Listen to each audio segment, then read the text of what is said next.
রাজধানীর একটি হাসপাতাল গুড়িয়ে দেওয়ার হুমকি দিয়েছেন জাতীয় নাগরিক পার্টির দক্ষিণাঞ্চলের মুখ্য সংগঠক হাসনাত আব্দুল্লাহ। এমন অভিযোগ করেছেন তৃতীয় মাত্রার সঞ্চালক সাংবাদিক জিল্লুর রহমান।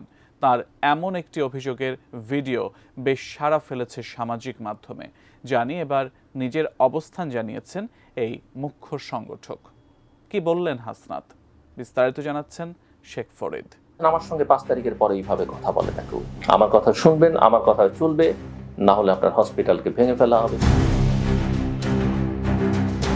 তৃতীয় মাত্রার সঞ্চালক ও সেন্টার ফর গভর্নেন্স স্টাডির নির্বাহী পরিচালক সাংবাদিক জিল্লুর রহমানের করা একটি ভিডিও সম্প্রতি সামাজিক মাধ্যমে বেশ সাড়া ফেলেছে।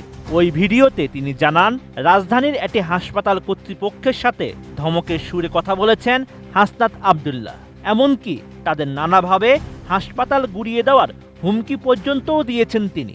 আমার কথা শুনবেন, আমার কথা চলবে, না হলে আপনার হসপিটালকে ভেঙে ফেলা হবে, উড়িয়ে দেওয়া হবে, ব্লা ব্লা ব্লা। আমি এখনই লোকজন পাঠাচ্ছি। জানিয়ে সামাজিক মাধ্যমে বিতর্ক শুরু হলে দীর্ঘ এক স্ট্যাটাস দিয়ে নিজের অবস্থান জানিয়েছেন হাসনাত আব্দুল্লাহ, যেখানে সাংবাদিক জিল্লুর রহমানের অভিযোগকে পুরোপুরি অসত্য ও জঘন্য মিথ্যাচার বলে উল্লেখ করেছেন তিনি।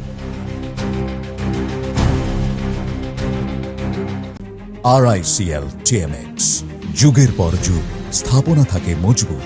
ফেসবুকে হাসনাত আব্দুল্লাহ লিখেন, হাসপাতালে ঘটনার সূত্রপাত হয় 2 মার্চ সকালে, যখন ঢাকাস্থ বেসরকারি হাসপাতালে চিকিৎসাধীন অবস্থায় একটি বাচ্চা মারা যায়।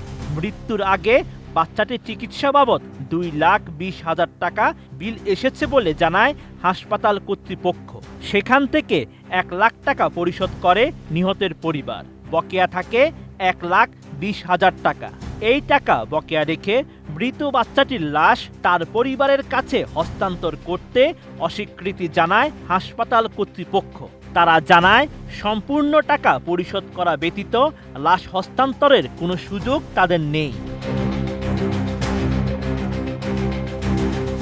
নাগরিক পার্টির এই মুখ্য সংগঠক লিখেন, পরবর্তীতে শিশুটির পরিবার ফোনে আমার সাথে যোগাযোগ করলে আমি মৃতের পরিবারের মোবাইল থেকেই হাসপাতাল কর্তৃপক্ষের সাথে কথা বলার চেষ্টা করি। হাসপাতাল কর্তৃপক্ষকে আমি এতটুকুই বলতে চেষ্টা করি যে টাকা কমানো বা মওকুফ করার এখতিয়ার সম্পূর্ণ আপনাদের। আমি শুধু অনুরোধ করতে পারি।